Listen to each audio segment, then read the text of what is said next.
pride privilege to have a brief, very brief introduction of Professor Tiwari. Professor Debendranath Tiwari is the former professor and head philosophy of religion, Banaras Hindu University, and he was there for over more than 2 decades. And Professor Tiwari was the visiting professor of MGI Mauritius. Now he is the visiting professor, Department of Philosophy and Religion, BHU. And Professor Tiwari uh, has many contribution, many publication, the major publications include the Upanishadic view applied, the central problems of Arthur's philosophy, language, being and cognition, the dynamics of language, the philosophy of the world of words. And besides this, Professor Tiwari has contributed more than 150 articles to different national and international journals, and he has organized so many national and international conferences. I don't want to explore all the things. He's a towering personality of our country in the world of philosophy. I bow down my head before him, and with this, I request Professor Debendranath Tiwari to comment his talk on Indian culture and philosophy. After the talk, we will have the introduction session of Professor S.C. Sinha sir and Professor Tiwari sir. Over to Professor Tiwari. Over to Professor Tiwari.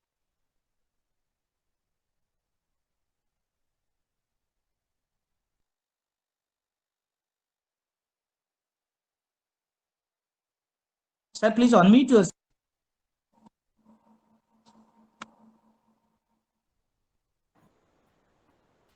Sir, please unmute yourself, sir.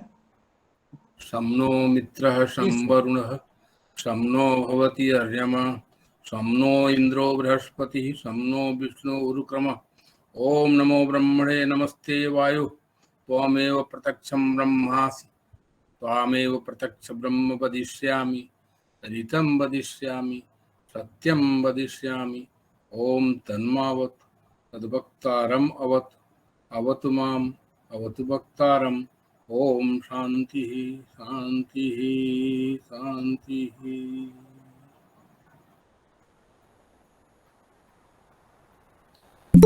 Respected Professor R.C. Sinha sir, Professor P.K. Das sir, and Professor Maharana ji, so many my friends, young friends, Ajit Kumar Thakur, Prabhas Kumar, Jayadev Jaina is also, after a long gap I could see you here. Or Swamiji Krishnan Tripathi, my friend K. Om Narayan Rao, Maheshwar Miss, and so many friends are there. So I'm happy that I have been given an occasion by Professor P.K. Das and the philosopher family to share my views on culture and philosophy. Most of the basic points we have already learned from Professor R.C. Sinha sir. You know, he is a very experienced professor, and he is cultural by heart, moving from this place to this cultural place to this cultural place, visiting them, experiencing them, and I'm happy that he has shared his experiences with us also.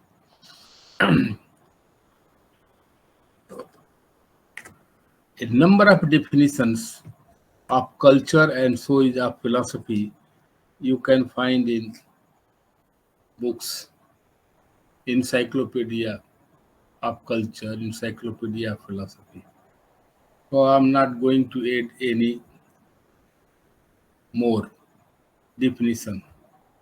Professor Sinha has also shared about his view about the culture and philosophy, and most of his points are agreeable to me. Very difficult to start with the topic because the topic is not so simple that one can flow directly. It is culture and philosophy. Oh, very difficult. How should we take? How should we deli- deliberate it? I'm trying to do something in the Indian context. So, when we talk about the Indian context, what is culture? How- Why it is distinguished from other cultures? What is the beauty that attracts even the foreigners, the globe, towards it? Everybody thinks about that and feel proud of the Indian culture. So let me start with simple concepts, simple ideas of our culture, and then we'll come to open the definition of the culture. So when we think about the definition of a culture, we generally think that it should it should include this method, that method, and all the method. It should include philosophy, sociology, and all the disciplines.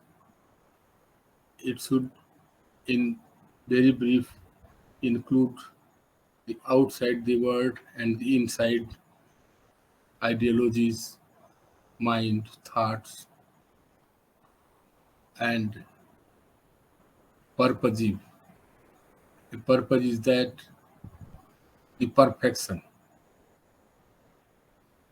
Professor Sinha has pointed about creativity. So, if what is given in this world, we start our study about the culture on the basis of the findings of Indian culture through scriptures, through art, through music, and other things through your the through your creation. We'll find that they all resemble the Indian culture. Why we say that? This scripture belongs to the Indian culture. This book belongs to the Indian culture. This man belongs to the Indian culture. The way he has greet, greeting us is Indian way. So in each and every creativity also we use culture. So what is given things, acts, things in this world. Our study to a culture is not confined only to them because that will be too narrow. And culture should include our aspirations, expectations, and the future as well. So any definition you can define anyway, but that must include not only the facts which you have already find, the things you have already done, your history of any finding, cultures, scripture, uh, music, song, so many things. But our aspirations, expectations, and creativity, future as well. If you view all around this in very brief, we find that People try to understand culture in two ways. Culture, like you are a culture, I am culture, everything is culture. Like you has a body and a soul. So when I say that body, I mean the outer findings, outer things that resemble culture. So you can study culture through them, but that will be a cultural study, and already what is there you study. But it is not culture. It does not cover culture as a whole because it does not include your aspirations, your expectations, social expectations, social change, and everything.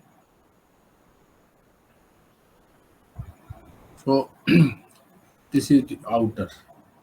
And the inner, when I say that inner culture, the cultivation of your mind. By cultivation of your mind, I mean that your mind must be free from all dogmas. Your mind must be free from superstitions, blind faiths that affect your way of living or that make your way of living a stereotype. So, I mean to say that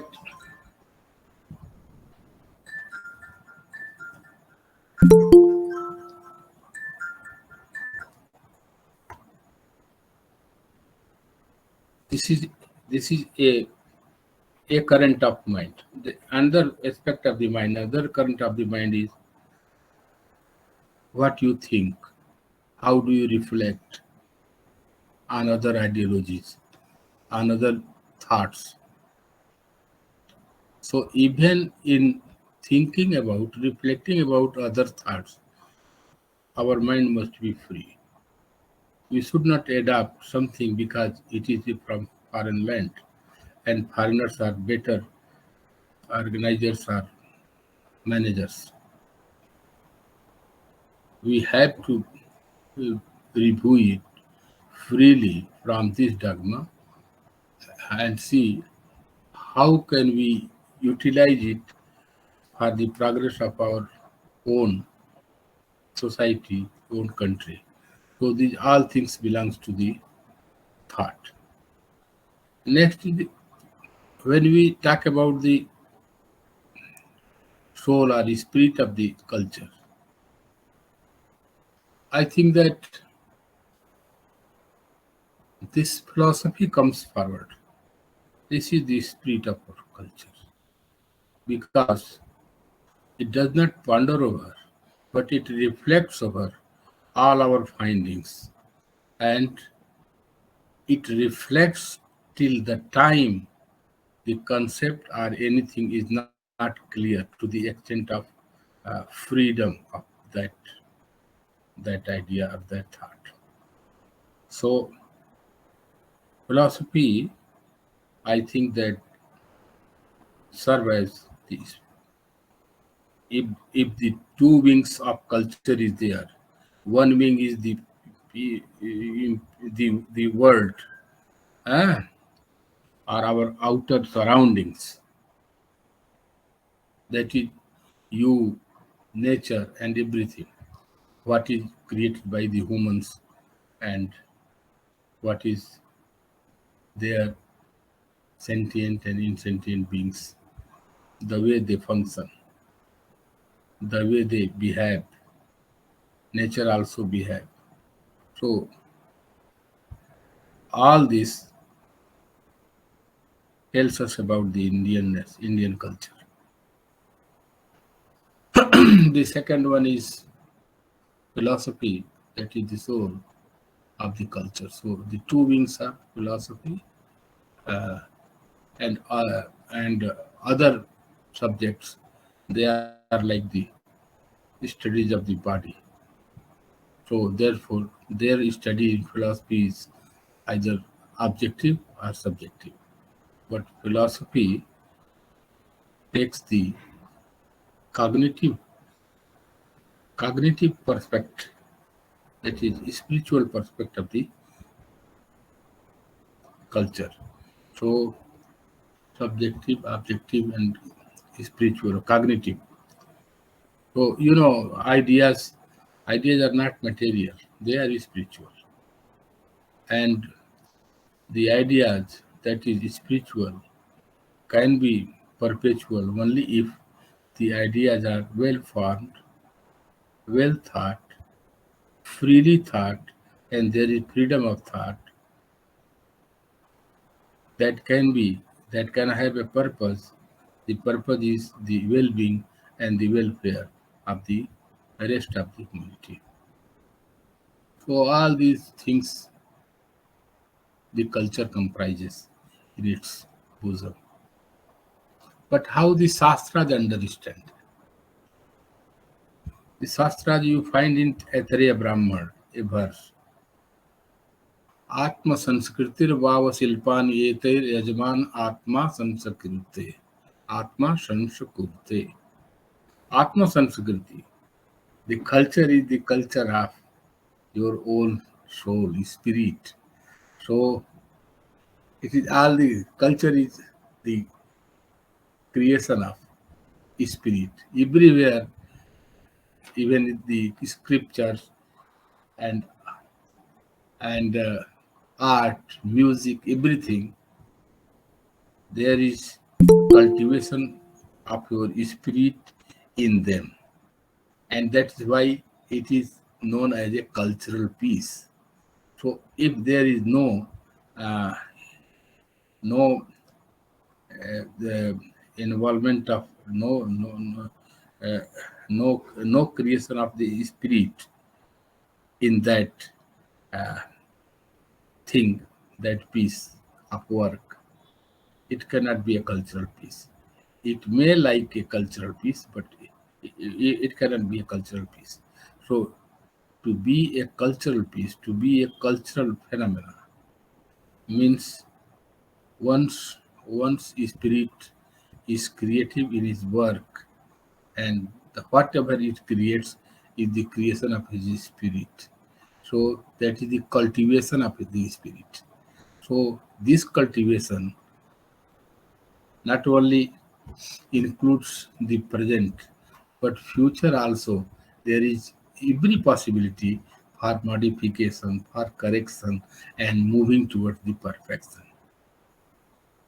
So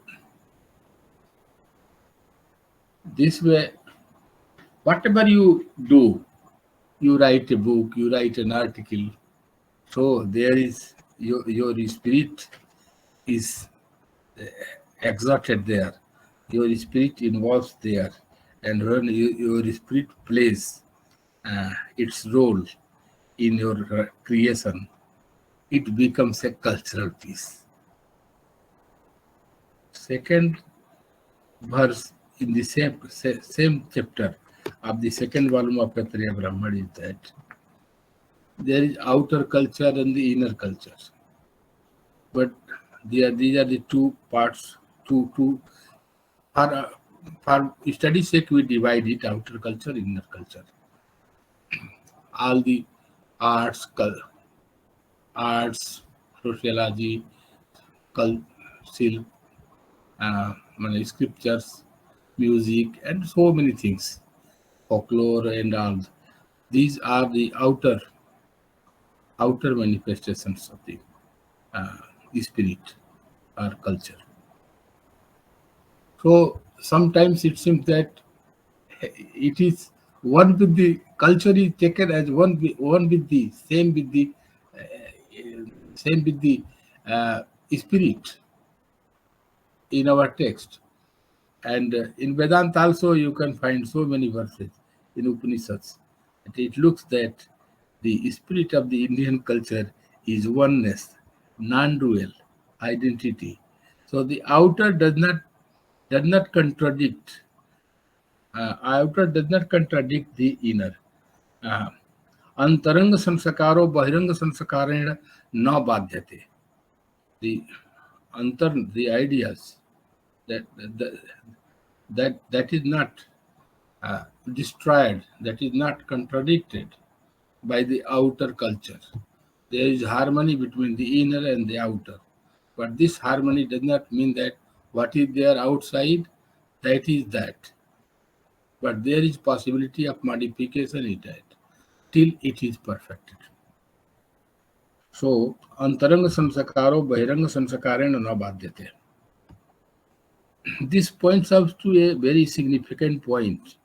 And the point is that in philosophy, you cannot find that it is itself a means and an end because it has a purpose. The purpose of clarifying the thoughts, the purpose of getting clarity, purity, and all that. But culture is itself a means and the ends at the same time. How? So I think that you know that the well diggers, Coop Khanak, they dig the well, well. So, and when they dig they dig the well, during that they are muddled. Everywhere they are muddled. So they are just treating the digging of the well as a means.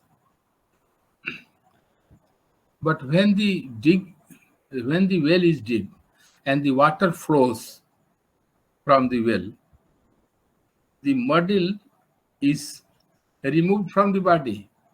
One takes bath in the water of the well, so it cleans also. This shows that our Indian culture believes that culture is the means and the ends at the same time. Not at the same and means as well. But this is not so with other arts and even the two wings, the outer wings and the inner wings. They are means also, means only. If some piece of art is there, that is a means only. If some sangeet, if some song is there, that is means only. It has a purpose to amuse the people. So it has a purpose, it has aim, it has a goal. Philosophy also has aim as a goal. So they are the outer and inner aspect of the culture. They are just like the wings. But culture itself is means and ends both. Both. Like I have clarified it with the example of the digger of the well. So how to understand culture? That is perfect also, creativity also, it includes the future aspirations also, your expectations also, and what is already you have achieved. It should include also that.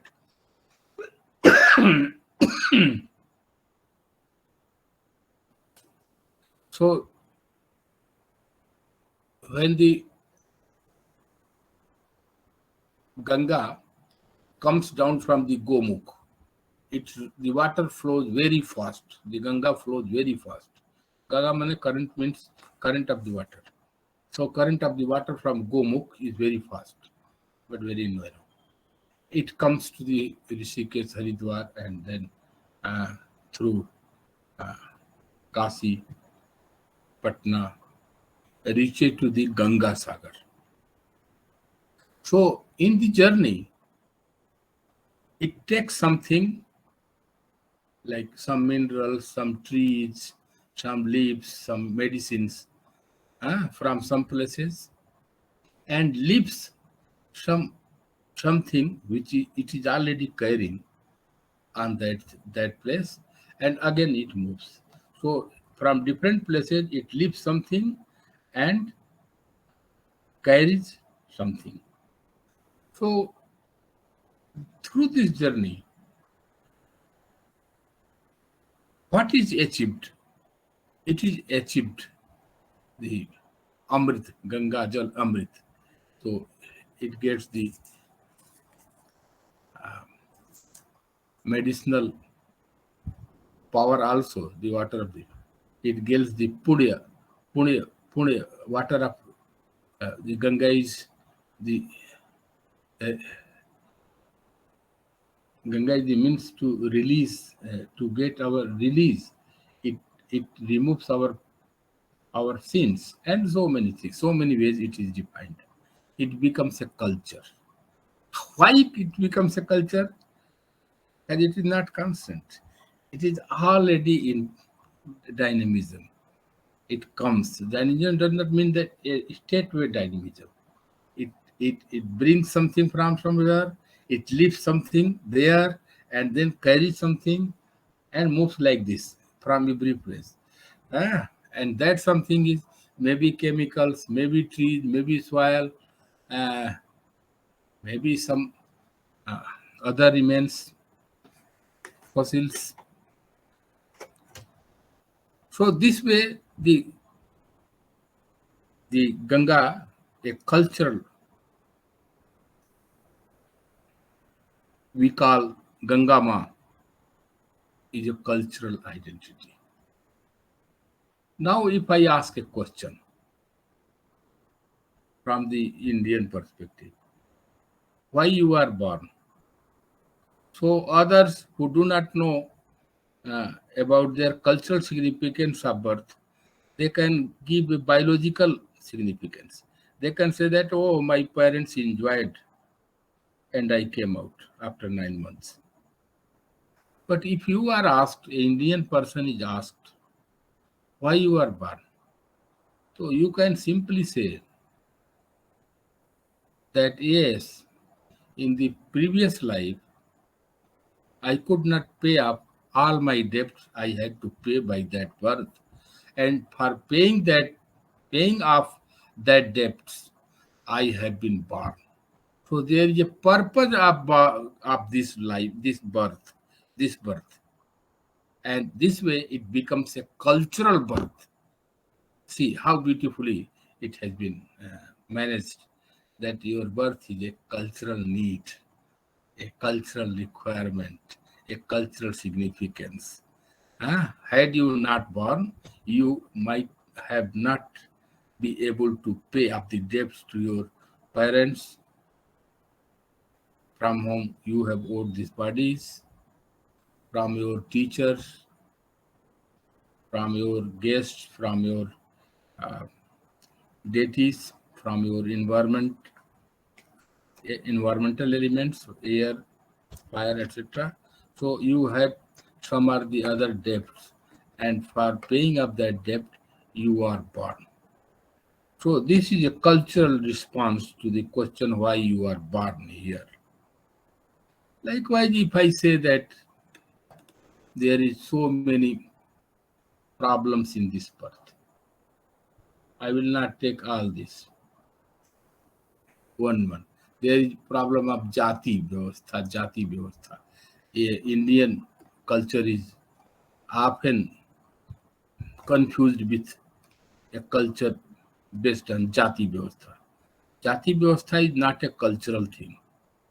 Outer culture is there, which involves rites, ritual, marriage, and other such institutions.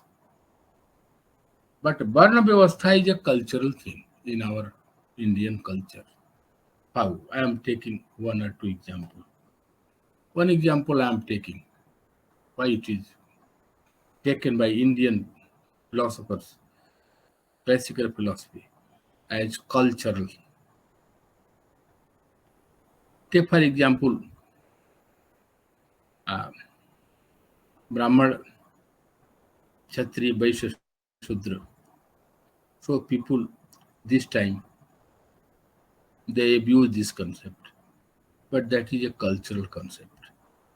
Jati is not a cultural concept; it is a social concept. Social means we had created the jati. Varna, it is by our nature that the varna is decided. If you are changing your varna, you can become a Shudra. If you are changing your varna, you can become a Brahmin. Even a Shudra can step up three step up and become Brahmin if he follows the way of life of his ancestors. And a Brahmin can step down three step down if he sells the milk of the cow for 3 days only. So this is dynamic cultural distribution of qualities according to quality the labor. Varna Vyavastha. So, for example, Brahman. So, two things I will tell about this. Take from the Rigveda.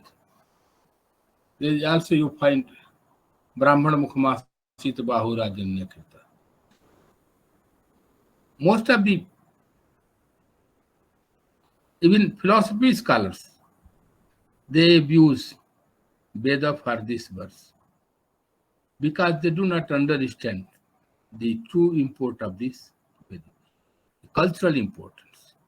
That the Vedic time and Vedic perspective of viewing the society and the human body, human life, organic. So their body is organic whole, and the world is organic whole. So all are connected. All are connected. If one part is defected, the whole part is defected. This is the organic principle on the basis of which you can understand. So this society is Brahman.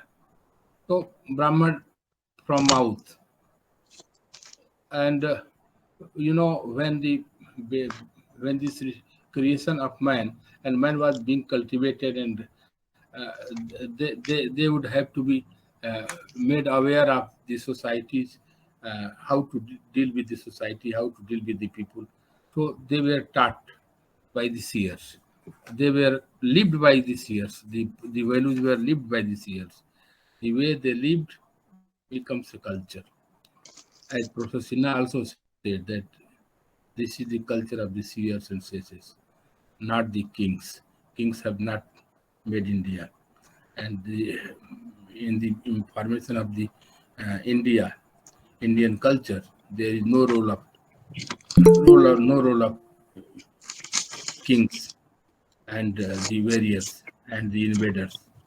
The role of seers and sages and the wise is only countable in the formation of Indian culture. So, Varna Vyavastha, I was telling that the head cannot take the place of the mouth.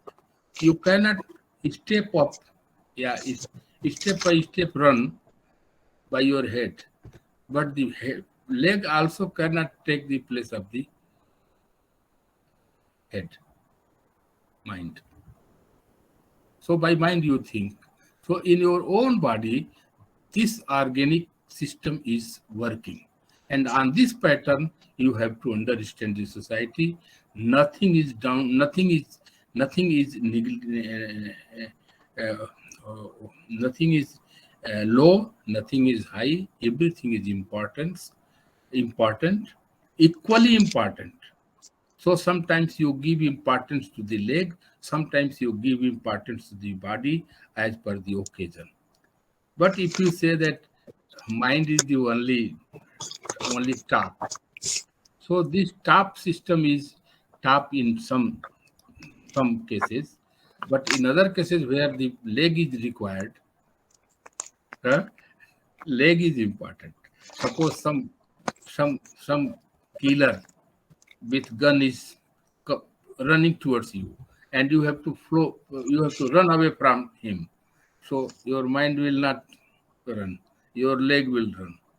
So this way, this is a organic whole, and in the system, the Brahman, Kshatri, these Varnas are understood, and thus Varna Vyavastha is a cultural entity, cultural contribution of the Indian culture. Similarly, you see ashram vyavastha. So,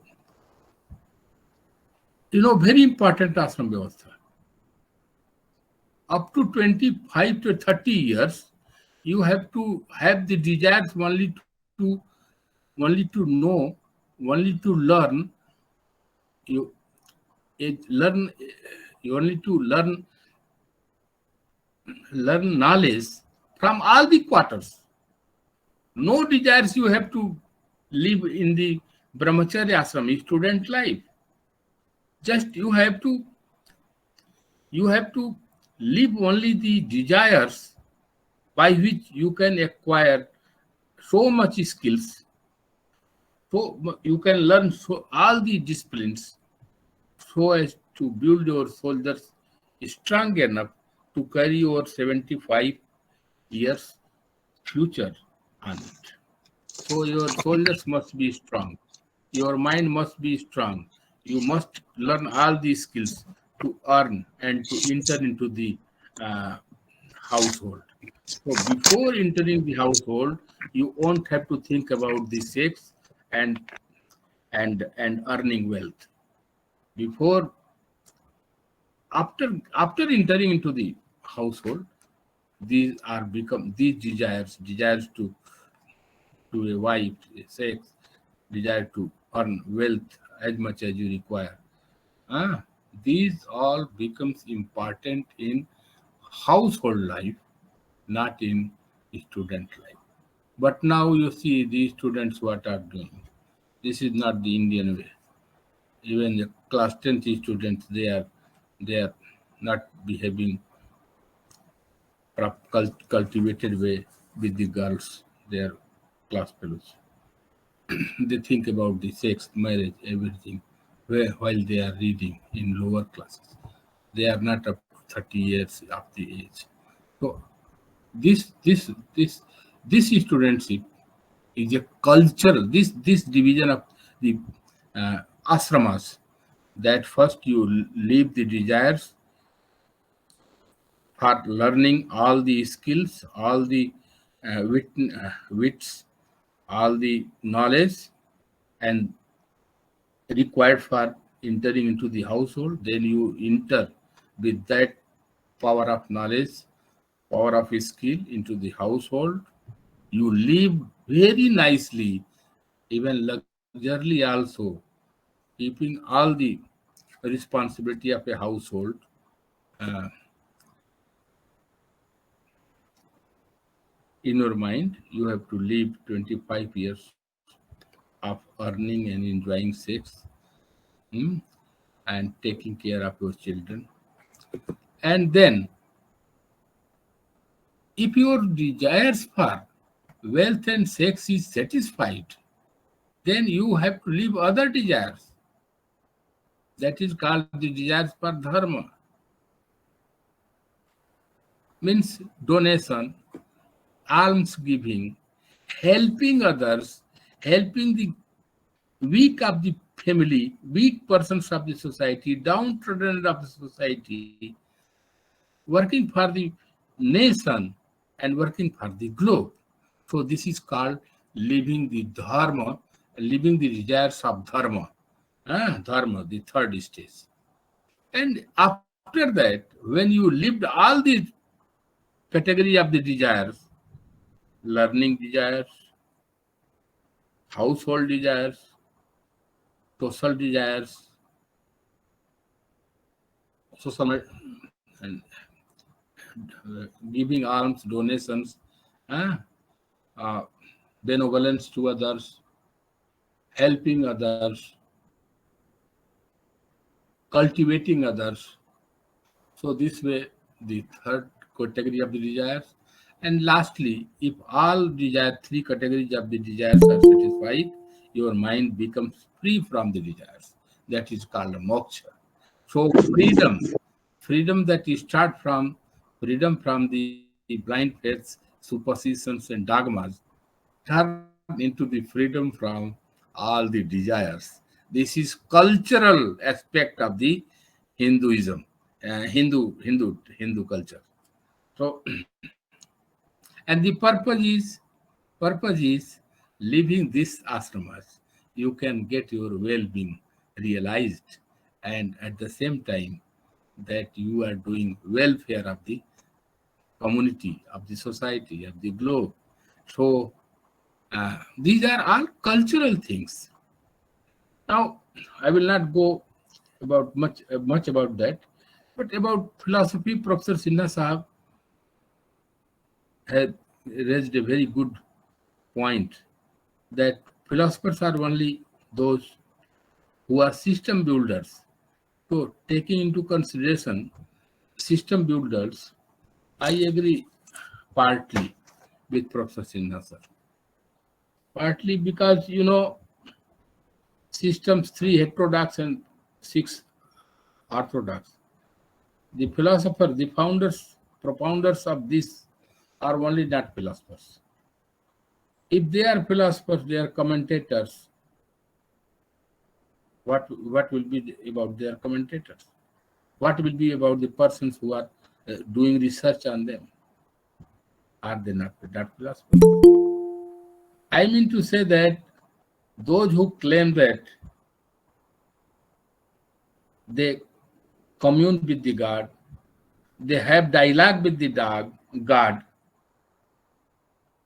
they have the vision of the God, and therefore they are philosophers. Okay, let them be philosophers, but that is of no use for us. We are we are of the view that anyone is a philosopher if some problem is confronted from any of the theory, system, or idea, and he thinks over that, he reflects over that, clarifies it, and removes the problem. So the problems are not the problems for itself. All the problems are problems for the rational man in a culture. So if you are your student, they are confronted, their mind is confronted with some problem. They think over that and resolve that. They are during that they are philosophers. So philosophers are known for rational hunger, and the more they have the rational hunger, they are better philosophers. Most of the persons they claim that they are a rational being, but they do not exercise their reason throughout their life, though they live a very luxurious life in this world. But what is the difference between philosophers and the person who is living a luxurious life without using mind or minimizing the mind? So in French there is philosophy, new coming philosophy, that if you want to maximize your happiness, your pleasure, you have to minimize your mind. Do not give the tension to the mind. But is this a way of a rational being? You claim that you are a rational being, and you are minimum using your mind, rationality. So you won't have any hunger for rationality. You do not confront with any problem with any idea. You are just a follower, like a sheep. You follow the Shankar, you follow the Ramanuj without any experiences of your own about the truth or about the secret of that uh, that personality or that philosopher. So what I want to say that if you are a rational being, culturally, बौद्धिक मनुष्य having a mind has also hunger like the bodily hunger. So most of the persons which are not philosophers, they have only two hungers, the stomach and the sex. But the philosophers, they are having a third sort of hunger, and that is they confront with the problems in any ideas, anything theories, any theorization, any thematization, any conceptualization, and they try to analyze it, try to make agreement with it, try to resolve it. And when they resolve it, they become happy, they get bliss. And with this, philosophy becomes a coveted subject for all. It belongs to a higher level of knowledge. I'm not going much about that philosophy. If you will like, I will tell you independently on philosophy and philosophers.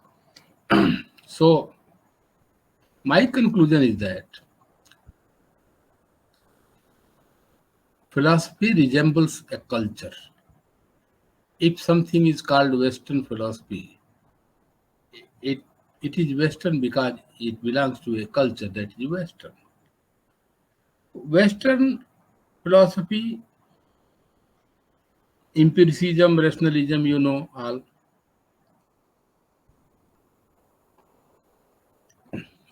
In between the two, they are moving still.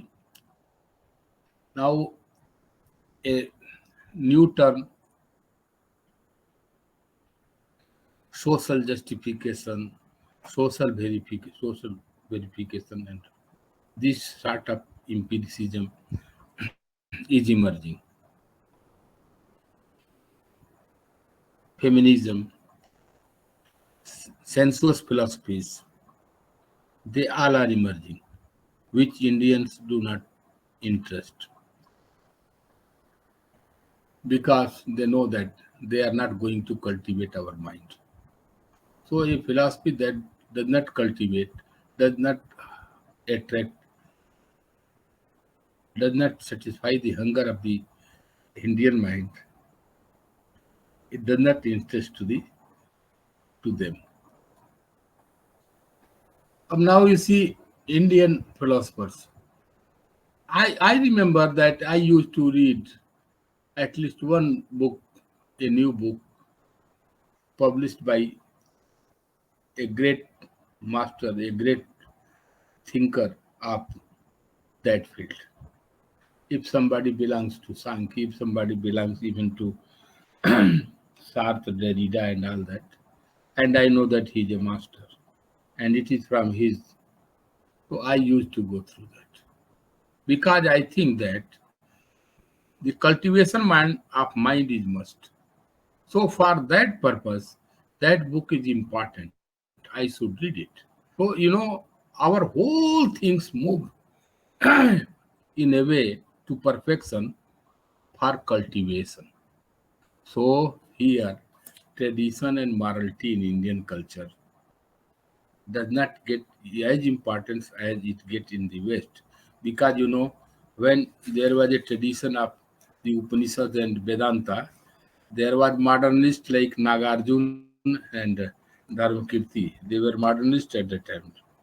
So if you are a traditional Sankhya Yog, there are modernists who refute that. So Shankaracharya given arguments to refute Sankhya, Charvak, Jain, Baudh, Vijnanabad, Sunyabad, all the systems Shankaracharya has refuted. So he was at that time modernist. Now some people criticize Shankaracharya. So modernism is also there. So my view is that if there is a mighty king, the more the mighty king is, the more number of servants will be there. So if there is charm in the tradition, there must be in modernity, there must be a tradition behind it. So tradition and modernity are not two very different things, but one is Purva Paksh and another is Uttar Paksh. So Uttar Paksh is modernity and Purva Paksh is tradition. So this way, if you think uh, that our culture gets above to all other cultures, and it has its beauty to cultivate a human mind as human, even divine. So all the things Professor Sinha has said, that it has assimilating capacity, its nature is assimilating. He said it assimilates uh,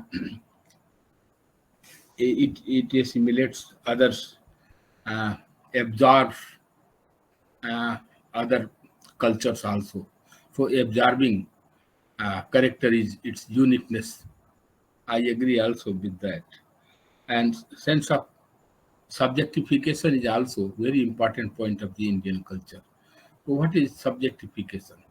I will give one example, just one example. It was a Vedic term, a Vedic name, Mitra, Mitra. But we consider females like mother very close to us. Therefore, this Mitra is subjectified as Mitu, and even more subjectified as Ritu. So people in Bengal and South also, they used to use Mitra in the female feminine gender also, because they think that this is very close to us.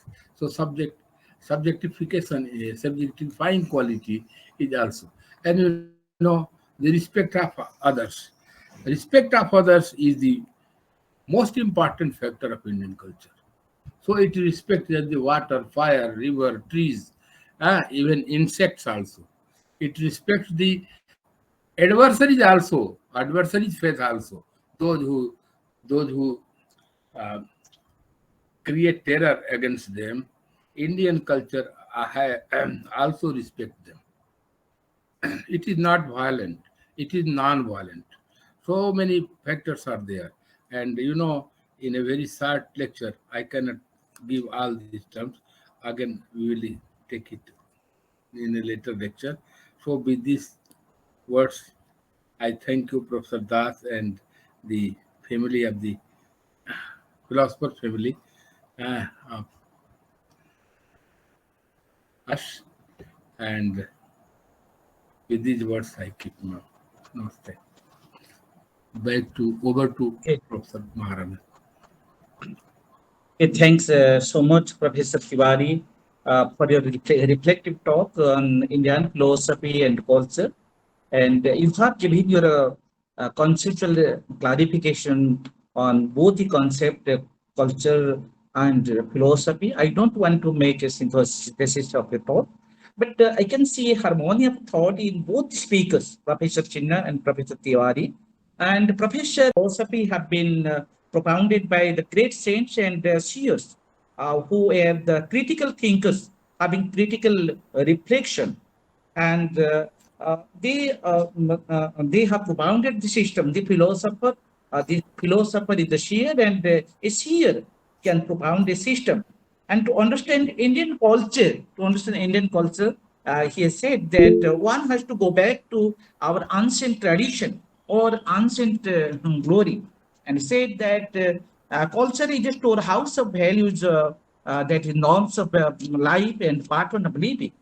And Indian culture was thought to be spiritually said, but due to the passage of time and the thinkers overcome the cultural slavery, as he says, and the cultural subjection, as he says. And he told that one has to be creative. So Indian philosophy and Indian culture teaches us to be creative. Every philosopher has to be creative. And Professor Tiwari has also admitted it, that a philosopher has to be creative, and to understand Indian philosophy and culture, one has to be creative in nature. And Professor Tiwari said that one must be, that is, he has given the distinction between the outer culture and inner culture. And he has shown the harmony between both the inner culture and outer culture. And both the speakers have given that is the concept of freedom, both in philosophy and culture. And Professor Sinha has given the distinction between political freedom and cultural freedom, and one has to overcome them. And Professor Tiwari has given a very beautiful exposition of different dimensions of our culture and tradition. And he has given the philosopher a confront with many problems, and he tries to solve them. He tries to analyze them and wants to resolve them. And philosophy resembles with the culture. And he has given very beautiful explanation and very beautiful exposition of Western culture and Indian culture. I am not going to that, but he has said that how our tradition and modernity are complementary with each other. They go hand in hand, and one has to be creative. And he has given a very comprehensive outlook by which the Indian culture and Indian philosophy can be understood. With this, I offer my gratitude to both the speakers for their wisdom, and I would like to request Professor Dr. K. Omnaran Rao to carry on the introductory session. Over to Professor Rao.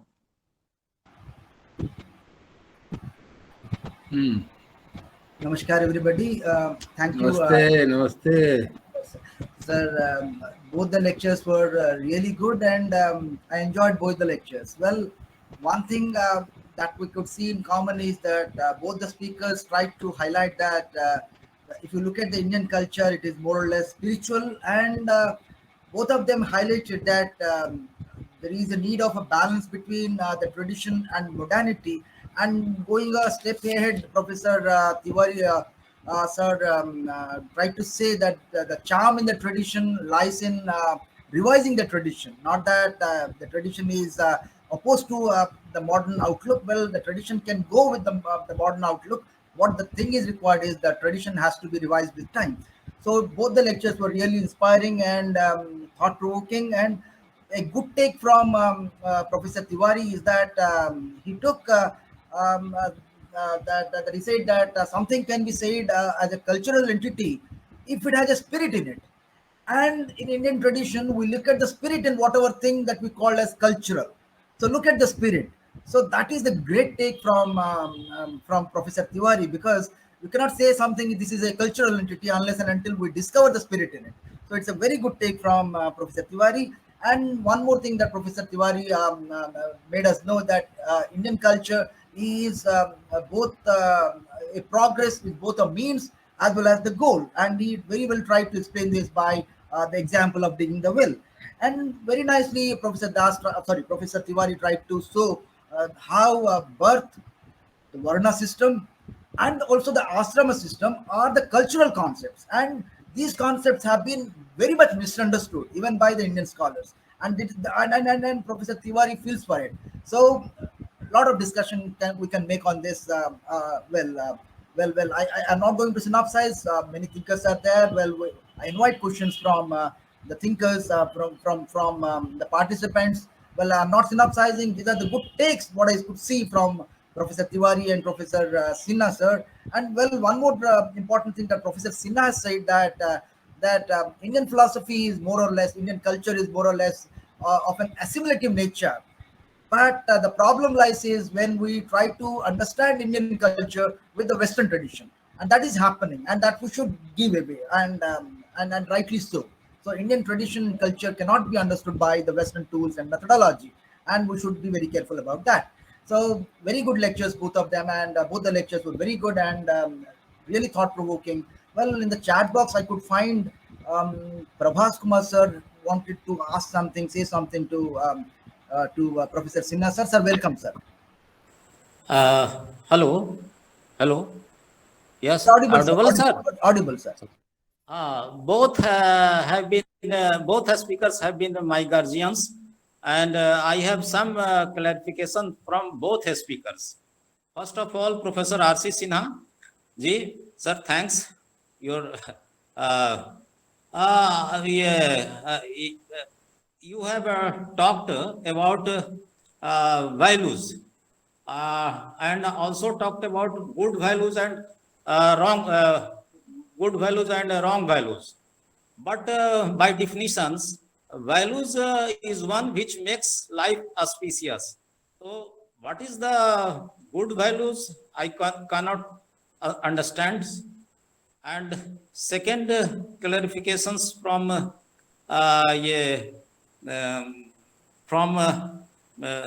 Tiwari sir.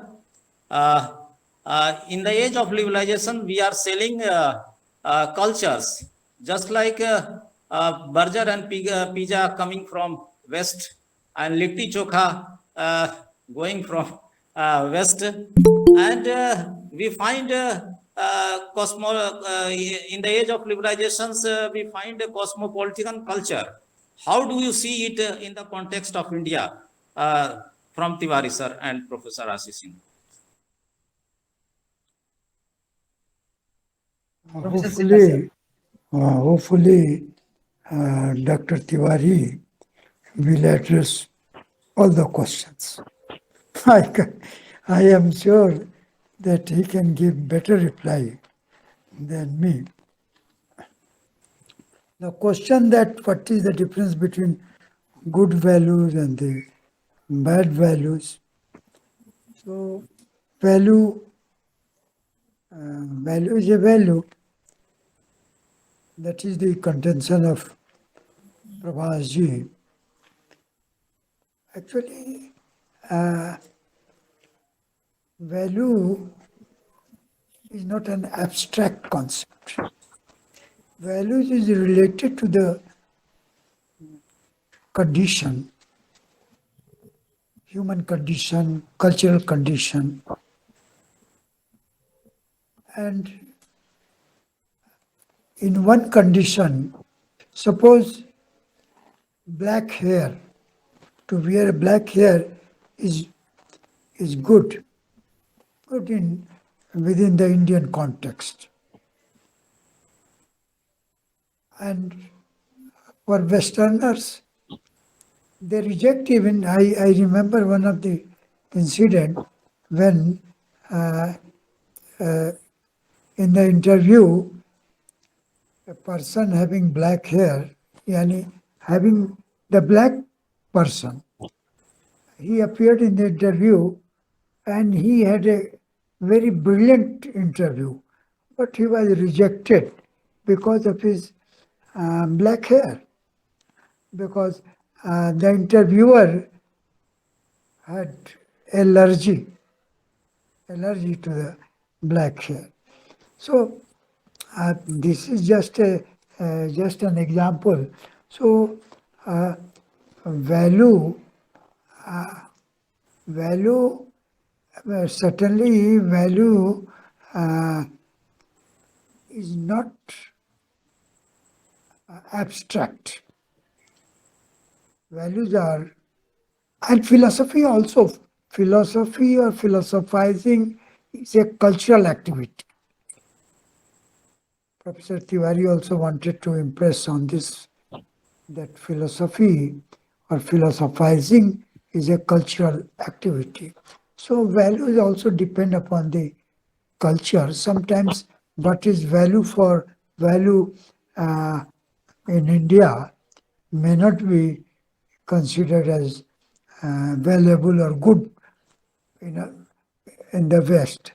So there is nothing like abstract and goodness. And sir, you had been a student of ethics, and you know better that what is good and what is evil. Even in the entire Indian philosophy, the ethics cannot flourish without making distinction between good values and the bad values, or the evil and the good. So I think since I must thank him, Pravasji, that you have raised the question, and Professor Tiwari is very competent to address your question. Thank you. I have learned from you, your books, and my response to the question asked by Prabhasji is that, When we talk about the value of the mobile, we do not think that the same is apply about the human values. When we talk about the human values, Professor Sinha Sahab is correct. There may be good values. We have to give some value to this mobile, even 1 rupee or 2,000 rupees are like that. So values he meant that to lower value. Thus I am making it understand philosophically. So we desire, yeah, we will something, and we do some work to you. When I do some work to fulfill my desire, yeah, prompted my desire, when I do some work, I got satisfaction on your face. I got that, yes, I have done a welfare work. I got that our professor is satisfied. He is agree. He then it causes a value. It is value for me. It is value for me. If you are satisfied, I am speaking here. I am just uh, conducting with you. If you are satisfied, if you are enriched, if you are some way not reacting or even reacting positively, I think that you have given the value of my conduct. That is a good conduct. But if you are annoyed, if you are quarreling, and if your uh, face appears like a deserted person after my speech, and it seems that it is not extended with a good value, with a good value. It is a negative value. So some or the other value you will give. Nothing is valueless. Even valueless is also a term that has a meaning. So the minimum degree is called the rank. The maximum degree or minimum over minimum, that is good values. So values are justified, values are verified on the basis of the things it exchanges. Or it exchanges with your well-being, with your enrichment, with your satisfaction, or with your any help, with your welfare. So this is the value in Indian way. If it keeps the environment, this is evil. So this way you can understand. The second question, pardon, again repeat it. Second question. So this, Prabhasji. sir, second question you said that yes, Prabhasji, yes. In the age of liberalization, we find the cosmopolitan culture in Europe, many parts of the Europe. Ji, How do you ji, see it ji. in the context of India? You see, I have already told you that it is very assimilating. So there are so many cultures in India itself. But Indian culture, they are all Indian culture. So Indian culture, it is so assimilating that even these cosmopolitan cultures, corporate cultures, it can also assimilate in itself. So it is, I can say that it is broad, having no boundary, but it has its own spirit to welcome others, to receive others, to assimilate others. So in its own way, it will assimilate even the Western cosmopolitan cultures also. But it will its bottom will not be destroyed. Its bottom will be remain perpetual, and the modernity challenges, they will merge in it. They may enrich it, but that is also required for its perfection. So it is a process of cultivating. Sometimes in this way cultivated, sometimes other way. You are cultivating something, Professor Das is cultivating something. So every time, from every quarter, cultivation is going on in a process. And they all are important for enriching the Indian culture. But the thing is that you won't have to lose your own culture. This is a risk. So if you are not so weak that you do not understand, and you can change your culture, so broad, so free, ah, so free. There is no dogma. Even you can have a dogma. Despite that, you are welcomed. Ah, you have no you have no theological dogma. You can worship a snake. You can worship a tree. There is no theological dogma. You may be an atheist, but you may be a good man, a cultured man. There is no book dogma. There are so many books. If these books are not sufficient, you can write a book. And if we will see that yes, it is meeting the present challenges of the problems, and we can also live it, we can follow that. No problem. If Om Narayanji is writing some book and he says that yes, this problem is emerging in the country and there is no specific solution in our ancient culture, so we can welcome that also. So there is no prophet dogma because here everyone is divine. Some divine thought is there in your own self. So the thoughts are spiritual here in India. Ah, so the more don't think about the object of the thoughts. Object of the thought may be good, object of the thought may be evil, but the thought is itself not material. It has no extension. It has no extension. It is not material. It is a product of your consciousness. It is spiritual. So if the thought by nature is spiritual, the object should also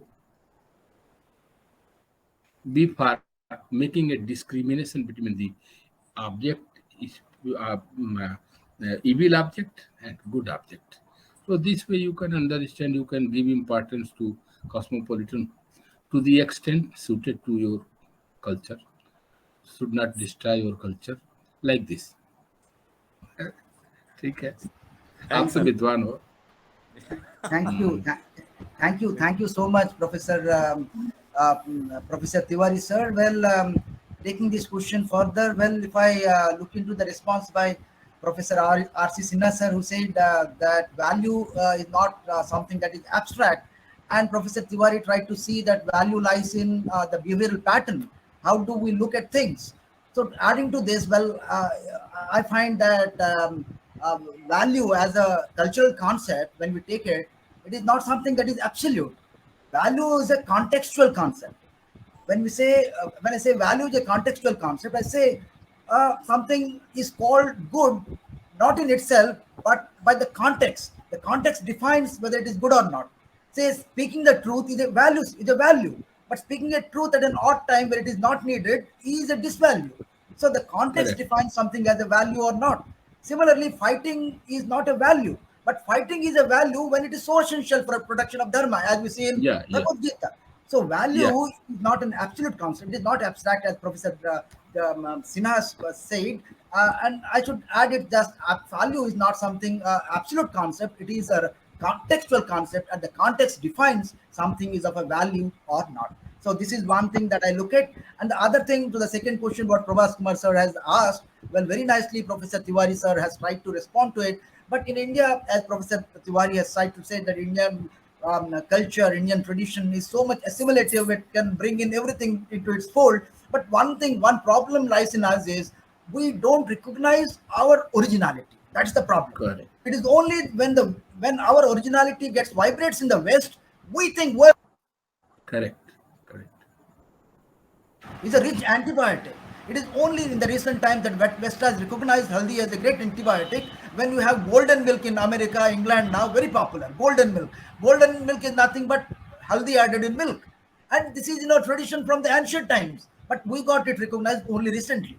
Yoga as Agree. a system has its tradition long back. It is only recently when Ramdev Baba popularized it in the West that we are thinking of yoga, yoga, yoga. So Yeah. we have lost our originality in a sense. Yeah, That is yeah. a great problem that we have. Thank you, sir. Thank you. So nice. I agree. Thank you, sir. Thank you. I Thank you. agree. Thank you so much, sir. So, Ajit Kumar Thakur sir wants to say something. He was unmuting. Well, welcome, sir. Welcome, sir. Thakur ji जी पूछिए। Sir, Thakur ji बहुत पूछिए। सुंदर रहा व्याख्यान sir. वर्तमान समय में भारत की लोकतांत्रिक व्यवस्था में भारतीय संस्कृति में नैतिकता को किस रूप में व्यवस्थित कर सकते हैं सर? दूसरा क्वेश्चन है सर, वैश्वीकरण के युग में पाश्चात्य संस्कृति और को किस रूप में स्थापित किया जा सकता है भारतीय संस्कृति के साथ समन्वय करके?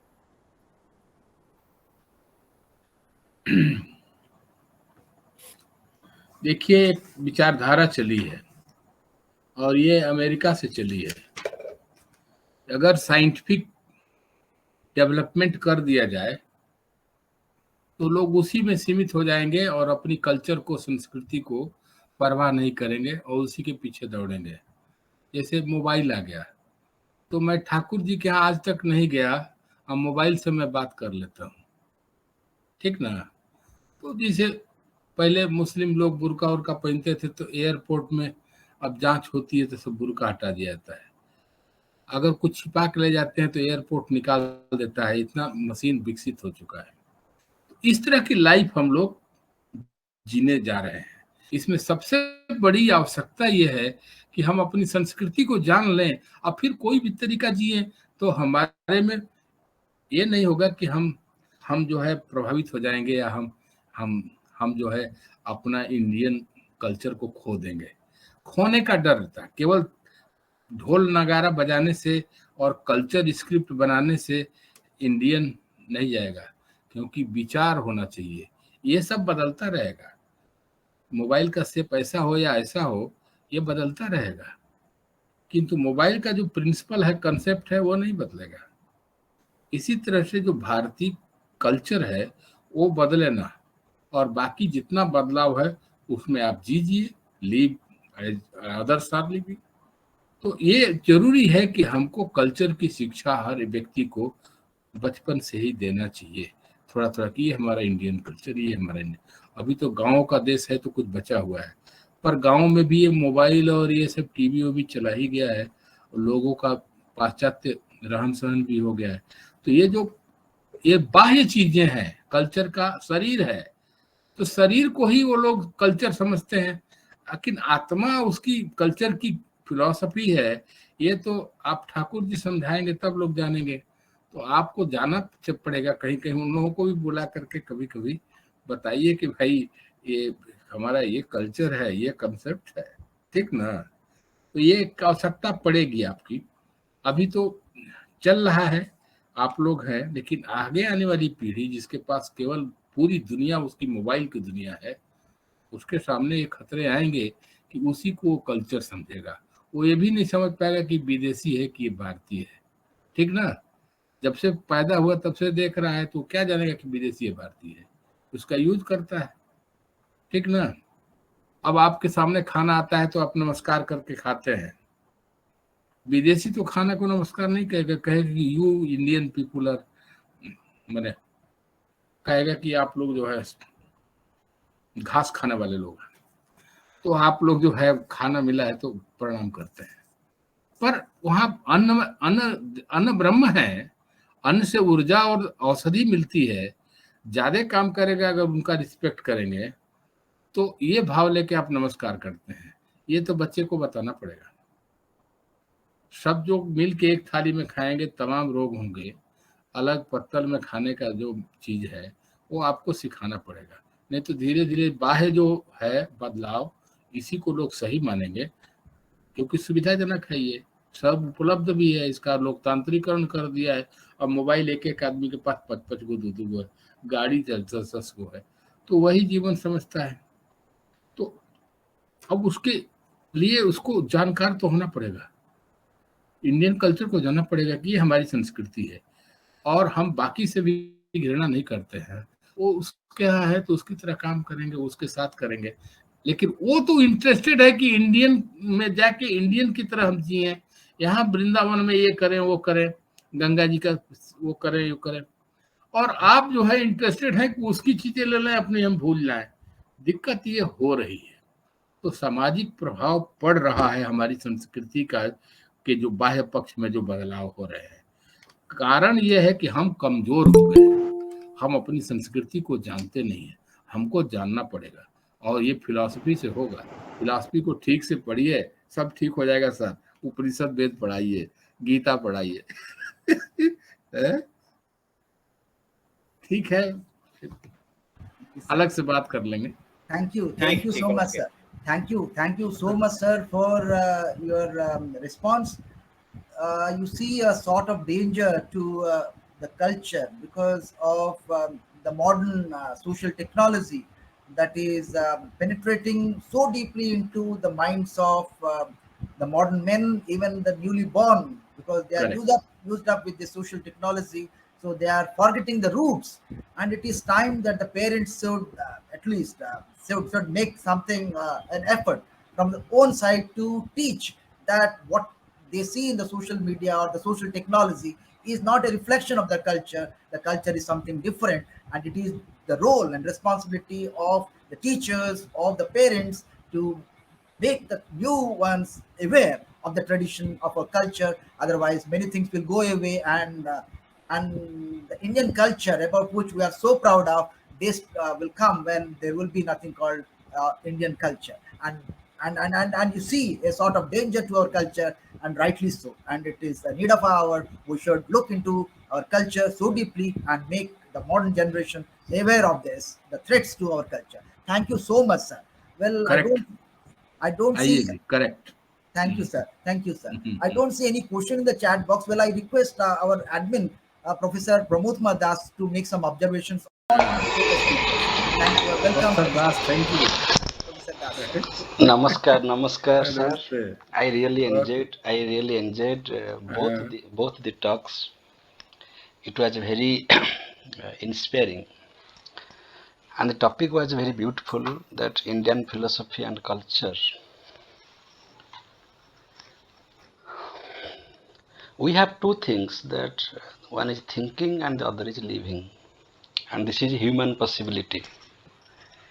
Animals live, but when we are talking about human living, we speak of the culture.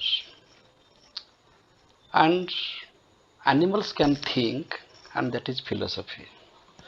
So philosophy means thinking, the possibility of thinking, and culture is living. So thinking and living, these two color our personality. That is our identity, how we think and how we live.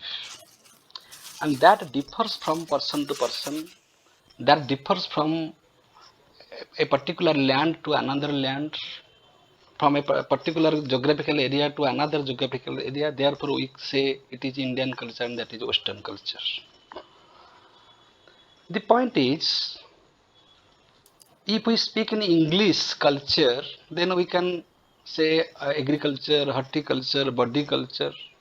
But if we shall use the word Sanskriti, then that is Samkriti. That means it is good work only. No bad work, no bad Kriti or Kirti can be called as culture. So culture is always related with the values, and values means good values. Values cannot be bad. No, there is no bad value. Values are always good.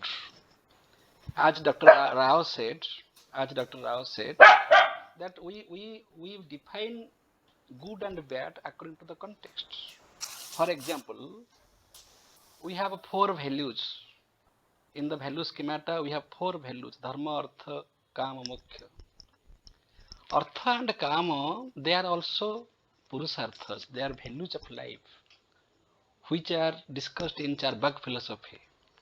So, we can't say that Charbak philosophy is useless, Charbak philosophy is materialistic. Materialism is also value, because without matter, without body, without food, without shelter, without air, without water, without oxygen, without earning, without desire, without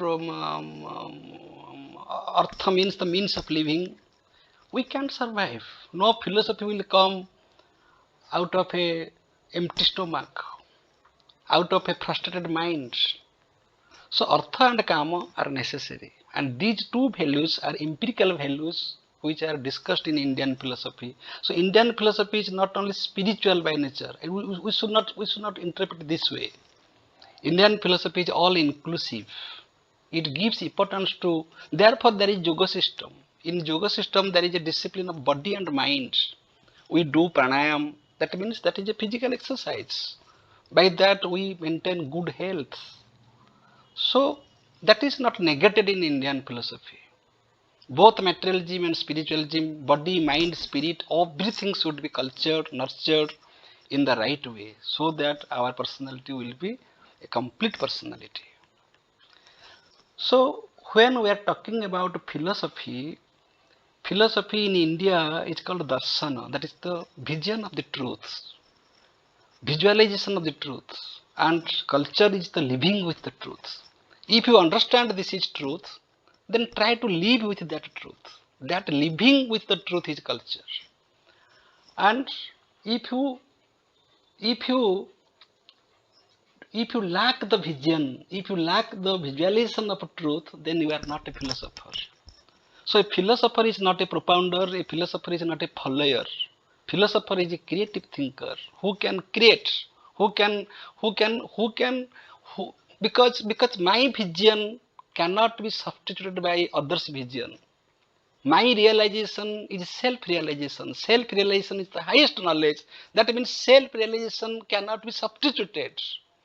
What Shankaracharya just realized, that may differ from my realization. What I realize the truth. If I say aham brahmasmi, that I shall become Brahma. That is my realization. So realization is very personal. And that is philosophy. That we have to understand the truth in the right spirit. And if we really understand the truth, we have to live accordingly. So in India, we have a very beautiful harmony between philosophy and culture, because we take both hand in hand. If we understand, then we live accordingly. But in what happens in Western land, they take philosophy as a linguistic analysis or analytic philosophy. They propagate analytic philosophy. That means philosophy is confined to logical analysis. That is the clarification of thought, conceptualization. That means their philosophy has nothing to do with human living. It is an abstract exercise of clarifying different concepts. That is good. That is not bad. But in Indian land, we have a very beautiful harmony between what we know and how we live. Knowing is becoming. What we know, we become that. Brahmavid Brahmeva Bhavati. This is Indian culture.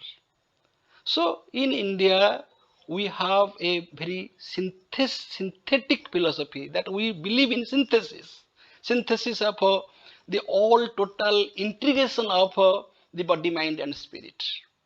Number one. Number two, they don't have an ending point. We can't say that philosophy ends with Upanishads. Philosophy ends with Vedanta. Vedanta means the last part of the Veda. That does not mean it ends there. Philosophy is a flow of thought. Philosophy is a critical thinking. If there is something wrong, philosophy is the interpretation, reinterpretation, view, review, vision, revision, visit, revisit. That is philosophy. That means if there is something wrong in our tradition, we have to rectify it. Philosophy aims at rectifying our thought. If there is something wrong in our culture, if something wrong in our tradition, if there is something wrong in our scriptures, so that will be rectified by philosophy. That will be rectified by a free thinking. That will be rectified by our free pursuit of truth. because nothing is ready made, that it is once it is written and it is finalized, it will last forever. Tradition is good, but if the, as Professor Tiwari gave very beautiful example, that Varna Dharma, Ashram Dharma, these Brahmana, Kshatriya, Vaishya, Sudra, all these things have been misinterpreted by different scholars. So we should not compromise with misinterpretations if we are really a philosopher. A philosopher should give very positive message to the society. A philosopher should have guts, should have courage to criticize even the established philosophers, even if they are wrong from any standpoint. Therefore, modernity and tradition, they go hand in hand. That means philosophy is an open pursuit. Its door is not closed. It is not confined to a particular ideology. It is not confined to a particular philosopher. So its door should be open for all. And what is the aim? The aim is liberation. The aim is freedom. The aim is mukhya, parama purusartha. Mukhya is the parama purusartha. But at the same time, artha and kama are not negated. At the same time, dharma is not negated. So in Indian philosophy, the beauty of Indian philosophy is that it espouses, it cultures both materialism and spiritualism, both body, mind, and spirit, all the aspects of human personality. So there is no end to the culture. Culture means the way of living. That way of living should be moderate day by day.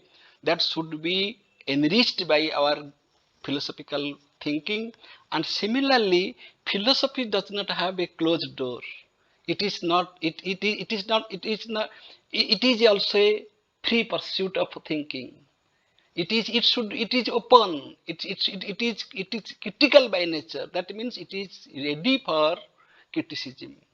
And therefore, in very positive way, we take criticism as Purvapaksha, Uttarapaksha. And in these two pakshas, two parties, all are ready for attaining the truth, not with the spirit of winning and defeating. If I belong to one paksha, my intention is not that I shall win. I shall win the argument. My intention is I may be defeated, but I should learn something. I should attain that truth. This is Indian culture. Here we don't argue for the sake of argument. Here we don't do philosophy for the sake of philosophizing. Here we believe in darsana. Have you seen the truth or not? Seen means experienced. Have you experienced the truth or not? By yourself you experience. Experience is not any father's property. It is not hereditary that you can inherit the experience of your father. You have to culture your experience. You have to become Brahman. You have to attain liberation by yourself. So that is philosophy. In philosophy, we believe in the vision of the truth. If the truth is not clear to me, if the truth is not realized by me, then I am not a philosopher, simply a philosophy student who can get a certificate from a university or who can earn his livelihood by being a professor, by getting salary. That is not philosophy. Philosophy means the visualization of the truth. And if you visualize the truth, you can't but live according to truth. That is Indian culture. But in Western land, we see philosophy and culture, they are aligned to each other. Okay, so philosophy is not logical analysis. It is not confined to only logical analysis. It is not confined to only linguistic analysis.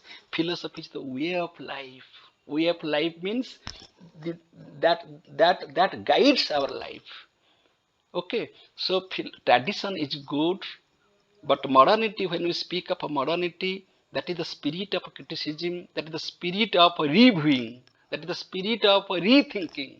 Modernity means the rethinking. Very beautifully, Professor Tiwari said, and many misinterpretations are there, even in Vedas and Upanishads. As we say that Brahmanas are born from mouth, etc., etc. There are many types of misinterpretations are there, and that these misinterpretations should be interpreted correctly by the modern philosophers. And that is expected in this particular land, that is India, where we believe in the philosophy of unity in diversity, because we don't have any problem with other culture. We believe we are very much comfortable in multiculturalism. We are very much comfortable in diversities, because we have understood the Upanishadic philosophy that the same thing is unmanifest, and the same source is the total manifestation.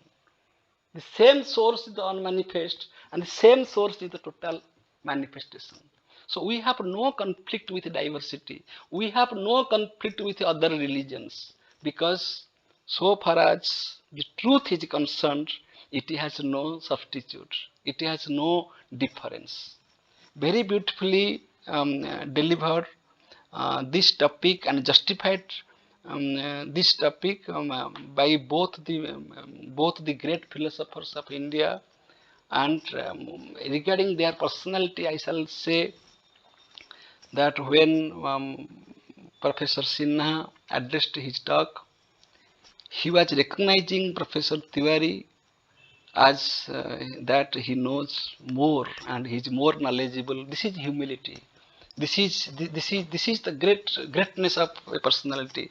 And similarly, when Professor Tiwari was addressing, he was acknowledging the depth of Professor Sinha with a very smiling face, with a very positive response. That is culture. Because we don't have any, because we don't contest here. We here, this is a platform of mutual learning. We are learning from each other. So this is our culture. In India, we try to learn. Okay, I become emotional. Therefore, I am speaking more. Thank you. I am really grateful to both the speakers. This is a very beautiful evening. Philosophy family is grateful to both the learned speakers. Thank you. This is my submission. Thank you, Professor Das. Well, your observations are really worthwhile, and they make really a sense. As you say that when you talk of Indian philosophy and culture, their thinking and living should go hand in hand. And as you rightly said, with reference to Indian culture, is something of a sort of living with truth. So that's a great take from your observations, and making a reference to Vedanta. You said that knowing in Indian culture is becoming. But the problem is that our culture through the ages has passed across various stances that brought about a lot of changes in it, where we are in a position to question that are we living the way we think? Because knowledge is somewhere and our behavioral pattern is somewhere else. So we are not justifying our tradition or not justifying our culture. So that's why our culture is lost somehow. And it is a great concern which Professor Devendranath Tiwari sir too has expressed. But anyway, your observations make really a word that defines what exactly is our Indian culture, and there is a need that we should awake to revive our culture, to see our culture is not spoiled by the Western influences or any other influence. Thank you so much, sir, for your observations. Now, I'm moving to Dr. Kailash Mana, sir, to propose Okay. a formal vote of thanks. I see both the speakers have left because it is already 9 o'clock. So anyway, even in their absence, we need to propose a vote of thanks. I request Dr. Mahana to propose a formal vote of thanks. Okay. Okay, thanks, Dr. Rao. So, actually, but I would have a clarification. Actually, I was enjoying the observation made by Professor Pramod Padas, and he was speaking that how Indian philosophy is neither purely spiritualistic nor purely materialistic. And I think I want to add one thing that in Indian culture has to be humanistic. It is not purely spiritualistic nor purely the materialistic. It has to be humanistic, one thing. Another thing that Professor Das told that philosophy has a definition that is a conceptual clarification. But sometimes clarity, and he said that actually clarity is not related to life, living. But I think that actually clarity leads to clarity in thinking leads to clarity in living also.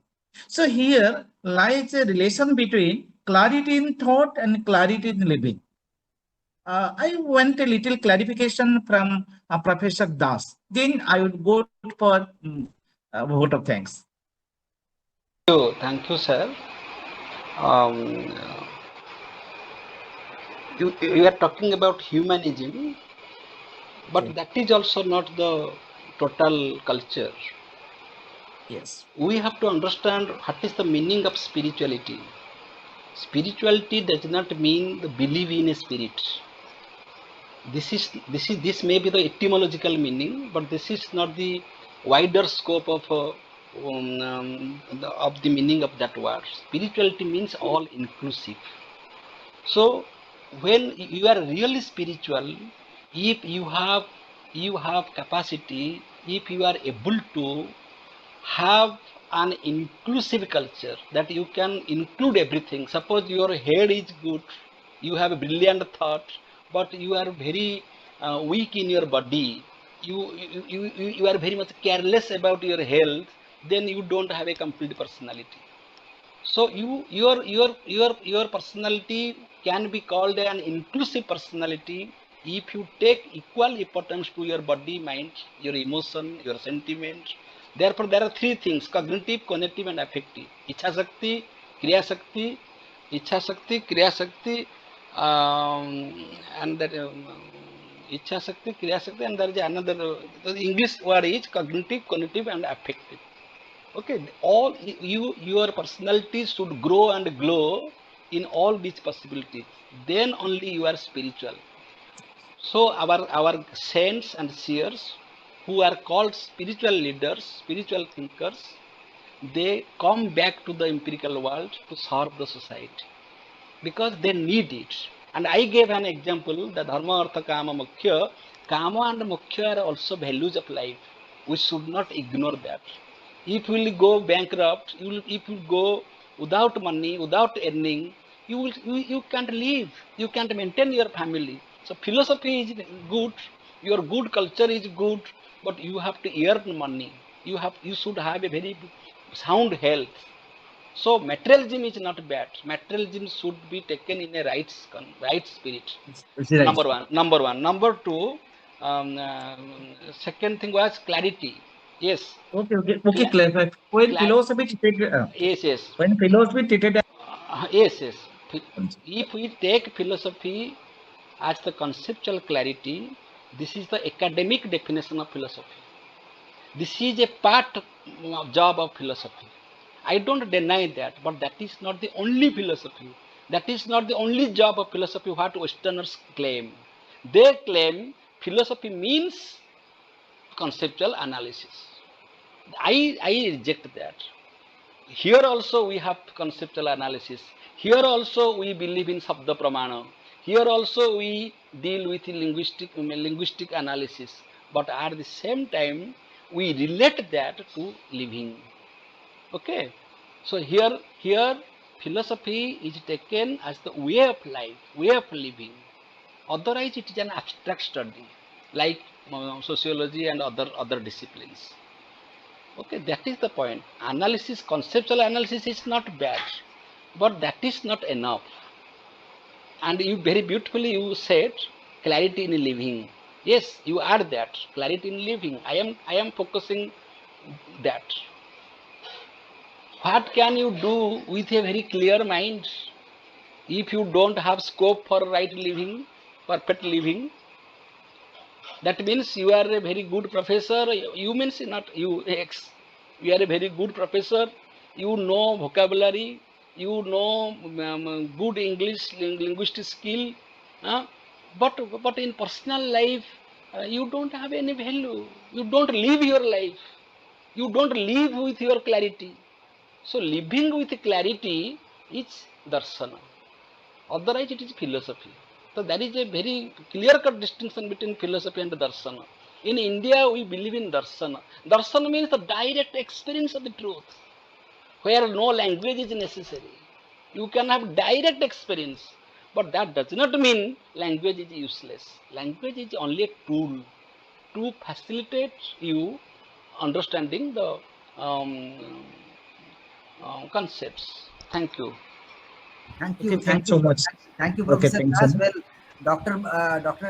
Kailash Mahana sir, well, what Professor Das said is Indian philosophy is synthetic.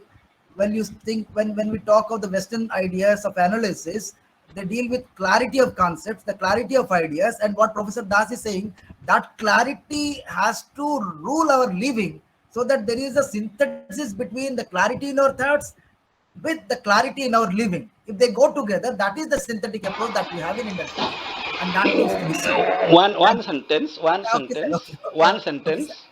They are analytic, we are synthetic. This difference is there. They are Well, analytic, but still that we are analysis is synthetic. nice.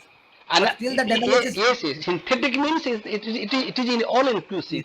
Yes, It yes. Thank includes you. analysis. Thank you. Thank But you. they only divide. They Thank you. only believe in analysis. Thank you, sir. Thank you. So now I request Dr. Maharana, because the speakers are have left, but still we need to propose a vote of thanks. I request Pramod Das sir to personally thank them over WhatsApp, because due to the time factor they have left. We need to thank them over mobiles, and I don't have the phone numbers. So I request Pramod Das sir to personally thank them for their lectures over WhatsApp. But as a formality, I request Dr. Maharana sir to propose a formal vote of thanks. Okay, it's my pride privilege to offer a hearty gratitude to our speakers, Professor Ramesh Chandra Sinha sir and Professor Devendrath Tiwari sir. Today they have strengthened our dimension of thought. They have shared their wisdom with us, and they have given so much clarity on Indian philosophy and culture. I don't find in words how to appreciate to both the speakers, and that wish them through Professor Pramod Kumar Das to be with us in other sessions of philosophy family. And I would like to offer my gratitude to Professor Jayanti Priyadarshini, Professor Ajit Kumar, Professor Abhinash, Prabhas, Professor Joydev Jaina, Arvind, Vinod Kumar, then Professor Uruma, Vishnu Upadhyay, Dr. Pooja, Dr. Prashant Shukla, Dr. Anup Rai, Dr. Amit Kumar, and so many persons. They were with us in the inter-session. In both these sessions, they were with us, and they have been benefited by both the speakers. So, on behalf of Philosophy family, I offer my gratitude to all the learned viewers, to the question raisers, and to the senior professors of our country to be with us in the entered session, and they have encouraged us, they have strengthened the activity of Philosophy family. And I must offer my gratitude to Professor Pramod Kumar Das, the convener and the host, the real architect of Philosophy family, who has made a beautiful connectivity with the senior teachers of our country. And he has invited before us. And in this virtual platform, we are able to see them, we are able to interact with them, and we are able to be benefited by them. So my gratitude goes to Professor Pramod Das, and my gratitude goes to Professor Dr. K. Omana Rao sir. The way he was interacting with the speakers, with the audience, with the questionnaires, so it was very praiseworthy, and it shows his academic excellence in as he goes into the depth of today the Indian culture and Indian philosophy. So I don't want to formally propose vote of thanks to him, because he's a part and parcel of Philosophy family. And with this, once again, I offer my gratitude to all the viewers connected with us in the Sunday webinar. And with this, I must request my friend Professor Pramod Das to wind up the session. So we should also thank Prabhas Kumar sir for raising very Okay, beautiful Prabhas questions Kumar at the sir. beginning of Okay. the session, and also Okay, thank Prabhas. Manoranjan Sahu sir, who is still now, and he is a member Okay. from the English department. And also thank you for thanking all of us, Dr. Mahana. Thank you so much for coordinating and also thanking all of us. Thank you so much. Over to Professor Das for Yes. Now this meeting is declared closed. Grateful to all of you.